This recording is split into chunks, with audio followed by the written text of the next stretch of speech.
Hello, today we are going to be talking about coastal wetland ecosystems. These are ecosystems that are either saltwater or brackish wetlands that usually border the ocean. Yes, they've also been added to Minecraft. I'm sorry that I'm making that point. Yes. These are further subdivided into mangrove and salt marsh wetlands. Mangroves are usually found when the average annual temperature is above 20 degrees Celsius, whereas salt marshes are found when the annual average temperature is below 20 degrees Celsius. So we have a clear division between tropical, subtropical, and everything else. Because of their coastal position, mangroves and their roots provide a neutral buffer zone between the ocean and the land ecosystems. They also protect coastlines from flooding, storm surges, and pollution, and are very important in storing carbon dioxide that is released by humans and other things.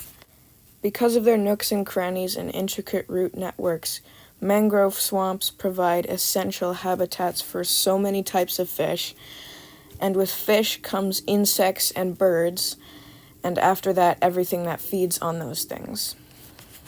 If I want to look at individual species, it would be absolutely ridiculous, so I'm not even going to try. As for salt marshes, they do most of the same things as mangrove swamps, except they do them with herbaceous plants rather than woody plants. They provide a neutral buffer between the coast and the ocean. They protect the coast from storm surge, tides, flooding. They help absorb pollution and excess nutrients and CO2, and they provide essential habitats for pretty much the same animals I just described.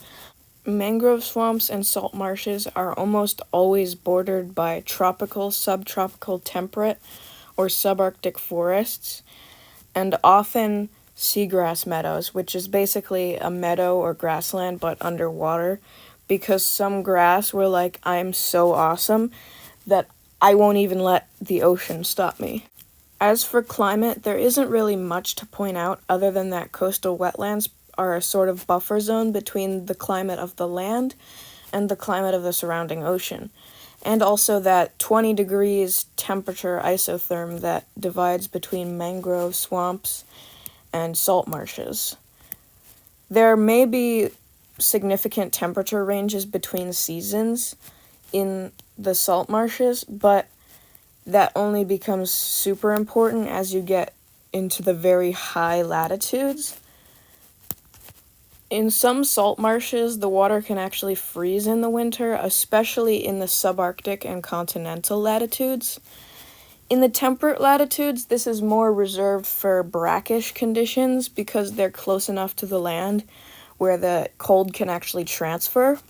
Not only are coastal wetlands an integral part of the global ecosystem, they're also an integral part of human culture and society. Humans often form civilizations around river valleys. In fact, the first civilizations ever were founded around river valleys. River deltas form an important part of most river valleys by preventing flooding, providing habitats for various plants, fish, and other animals, and providing an interesting place to settle down and make a city.